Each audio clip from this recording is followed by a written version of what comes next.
Hotel અને મોલના checking room બાદ હવે મહિલાઓ માટે હોસ્પિટલ પણ સુરક્ષિત ન રહી હોવાનું સામે આવ્યું છે. રાજકોટમાં આવેલી પાયલ મેન્ટેનરિંગ હોલમાં સારવાર માટે આવતી મહિલાઓના સીસીટીવી વિડીયો યુટ્યુબ અને ટેલિગ્રામ ચેનલ ઉપર અપલોડ થઈ જતા ખળભળાટ મચ્યો છે. વિગતવાર વાત કરીએ આ વિડીયો દરમિયાન. નમસ્કાર, હું જાનવી બારોટ, બેબી ન્યૂઝ ગુજરાતમાં આપનું હાર્દિક સ્વાગત કરું છું. વાયરલ વિડીયો અંગે અમદાવાદ સાયબર ક્રાઇમ ખાતે ફરિયાદ નોંધાવ્યા બાદ Rajkot cyber crime police team hospital આવી પહોંચી હતી, તપાસ હાથ ધરી હતી. હાલ રાજકોટ સાયબર ક્રાઇમ પોલીસ દ્વારા હોસ્પિટલનું એડમિટ સ્ટાફ સહિત તમામ ડોક્ટરને નિવેદન માટે બોલાવી અને પૂછપરછ હાથ ધરવામાં આવી છે. તો બીજી તરફ રાજકોટની હોસ્પિટલ ડિરેક્ટર સીસીટીવી હેક થયાનું કહી અને બચાવ કરી રહ્યા છે. હોસ્પિટલમાં મહિલાઓની સારવાર ચાલી રહી હોય એ સમયે વિડીયો યુટ્યુબ અને ટેલિગ્રામ ચેનલ ઉપર અપલોડ થયા હોવાનું અમદાવાદ સાયબર ક્રાઇમના ધ્યાન પર આવ્યા તપાસ અને ઘટનામાં હાથ ધરવામાં આવી છે. તપાસમાં આ વિડીયો રાજકોટની પાયલ મેન્ટેનરી હોલમાંથી બહાર આવ્યો છે. ટેલિગ્રામ અને એક વિડીયો નહીં, માત્ર એક મહિનામાં 7 વિડીયો અપલોડ કરવાની ઘટના સામે આવી છે, જેમાં એક ગાયનિક હોસ્પિટલમાં મહિલાની ટ્રીટમેન્ટ માટે આવતા વિડીયો છે. આ ગ્રુપમાં કોઈને જોડાવવું હોય તો એ અંગે પણ જાણ કરવામાં આવી છે. આ પ્રકારની ટેલિગ્રામ અને યુટ્યુબ વિડીયો અને મહિલાઓની પ્રાઇવસી ભંગ કરી છે. આ બદલ અમદાવાદ સાયબર ક્રાઇમ દ્વારા મહિલાને પ્રાઇવસીના ભંગ બદલ ગુનો દાખલ કરવામાં આવ્યો છે. ત્યારે જ અમદાવાદ સાયબર ક્રાઇમ એસીપી હાર્દિક માળિયા શું કહે છે એ જાણીએ આ વિડીયોમાં. સાયબર ક્રાઇમ અમદાવાદની સોશિયલ મીડિયા મોનિટરિંગના ટીમના ધ્યાને આજે એક યુટ્યુબ ચેનલ આવેલી હતી કે જે યુટ્યુબ ચેનલ ઉપર અલગ અલગ સમયે એક હોસ્પિટલના જેમાં મહિલાઓ સારવાર માટે જાય છે અને ઇન્જેક્શન આપતા હોય તો એવા વિડીયો અપલોડ કરવામાં આવેલા છે. અને આ વિડીયોમાં પછી ડિસ્ક્રિપ્શનમાં એક ટેલિગ્રામ ચેનલની બી લિંક આપવામાં આવેલી છે. તો અત્યારે સાયબર ક્રાઇમે આ બંને આ જે યુટ્યુબ ચેનલ છે અને એ ટેલિગ્રામ ચેનલ છે એ બંનેના જે ક્રિએટર છે એમની વિરુદ્ધમાં તપાસ ચાલુ કરી છે.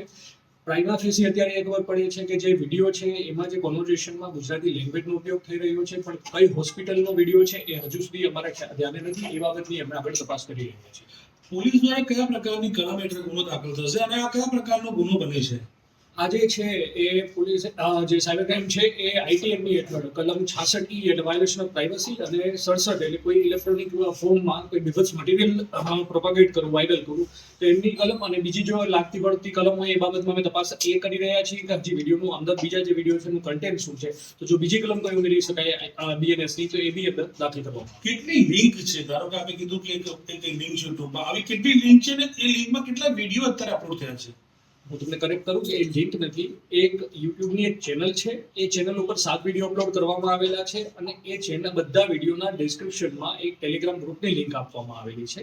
તો એ જે યુટ્યુબ ચેનલ છે અને જે ટેલિગ્રામ ગ્રુપ છે તો એમની વિરુદ્ધમાં ગુનો દાખલ કરવાની અમે તૈયારી કરી. પ્રાઇમરી આ ગ્રુપ ક્યારે શરૂ થયો છે? કારણ કે જ્યારે ક્રિએટ થયું હોય તો એનું વિગત આવતી હોય છે, તો તપાસ કરી તો ગ્રુપ કેટલું, કારણ કે અલગ અલગ અગિયાર તો આપણને હાલ કેટલા ધ્યાન ઉપર આવ્યા છે અને કઈ રીતે તપાસ? જે યુટ્યુબની ચેનલ છે એ 6 જાન્યુઆરીના ક્રિએટ થયેલી છે અને જે ટેલિગ્રામનું ગ્રુપ છે એ સપ્ટેમ્બરમાં ક્રિએટ થયેલું છે, સપ્ટેમ્બર 2024માં.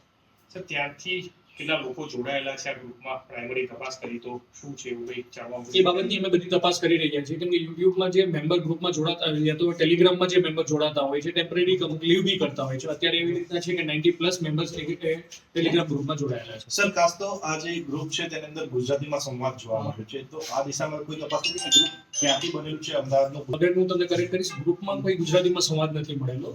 જે ટેલિગ્રામનો યુટ્યુબમાં જે વિડીયો પોસ્ટ કરેલો છે એમાં જે પેશન્ટ છે અને જે નર્સ હોય છે એમને જે બે કોન્વર્ઝેશન છે એ ગુજરાતીમાં છે.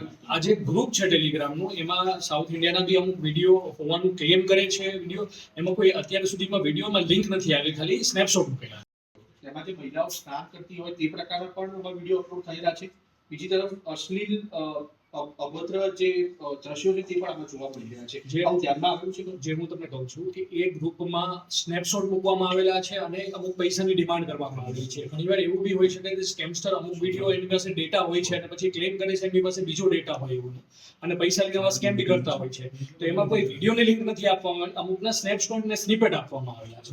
સર, આ ગ્રુપ કોઈ એજ્યુકેશનલ પર્પઝથી બનાવવામાં આવ્યું છે કે કોઈ અભદ્ર કારણોસર બનાવવામાં આવ્યું? એ જે મેં પહેલા કીધું કે એમાં જે કન્ટેન્ટ કન્ટેન્ટ મૂકવામાં આવેલું છે, એમાંથી કોઈ એજ્યુકેશન પર્પઝ જણાતો નથી, એમાંથી પીપલ્સ મટીરિયલ અપલોડ સર એવું બની શકે ખરા કે ડેટાનું વેચાણ થતું હોય, આવા પ્રકારના વિડીયોનું વેચાણ? તમારા અનુભવ પ્રમાણે પૂછું છું, તમારા અનુભવમાં ક્યારે એવું રહ્યું છે ખરા કે આવા પ્રકારના ડેટાનું વેચાણ, ખરીદ વેચાણ થતું હોય આવા પ્લેટફોર્મ ઉપર?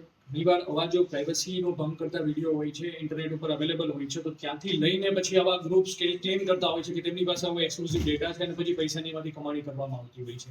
કેમ કે જે અન્ય વિડીયો છે એમાં કોઈ ટાઈમ સ્ટેમ્પ નથી. આ વિડીયો જે એમાં છે એમાં જે સીસીટીવી ફૂટેજ છે એમાં 16/2024 એવું દર્શાવવામાં આવેલું છે. તો એ બાબતની અમે આગળ ખરાઈ કરી રહ્યા છીએ અને એની તપાસ કરી રહ્યા છીએ. તો સોનોગ્રાફી કરતા પણ અમુક ફૂટેજ આમાં ચલાવવામાં આવેલા છે નથી. અગેન હું તમને ક્લિયર કરું છું, ગ્રુપમાં એવું ક્લેમ કરવામાં આવેલું છે જે 7 વિડીયો અપલોડ કરવામાં આવે છે એમાં મોસ્ટલી બધા વિડીયોમાં ઇન્જેક્શન આપતા હોય છે એવા વિડીયો છે. સાયબર ક્રાઇમ કયા મુદ્દા ઉપર ને કઈ થિયરી કયા પોઈન્ટ ઉપર તપાસ કરશે?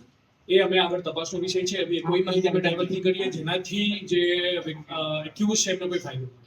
તો એ બાબતની અમે તપાસ, જેવું બી અમને કોઈ લીડ મળશે અને કોન્ક્રીટ માહિતી મળશે આપને પ્રેસ કોન્ફરન્સ મારફતે જાણ કરવા. વધુ સમાચાર સાથે ફરી મુલાકાત કરીશ. હાલ મને રજા આપો. નમસ્કાર.